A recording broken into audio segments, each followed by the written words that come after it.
يقول تعالى: كل نفس ذائقة الموت، أي أن الموت شيء أن تتذوقه. وعندما تتذوق أنت الموت يعني هناك ما يدخل إلى جوفك من فمك ومن منخريك، ما يتسلل إلى جوفك من مأكل ومشرب وهواء. هذه العوامل الرئيسية هي سبب موتك، أي سبب علتك، أي سبب الموت الأساسي الذي أنت أدخلته إلى جوفك.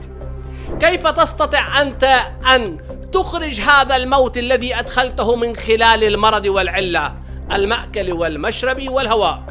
هذه العوامل الرئيسية الثلاث أنا الذي سوف أنظمها لك، وأنا الذي سوف أنظم لك ما فسد من مأكلك ومشربك وهوائك، لأعيد لك الحياة السليمة والطبيعية لتعيش كما قال تعالى: الأمر الإلهي أجلا وأجلا مسمى عنده فإذا أنتم تمترون.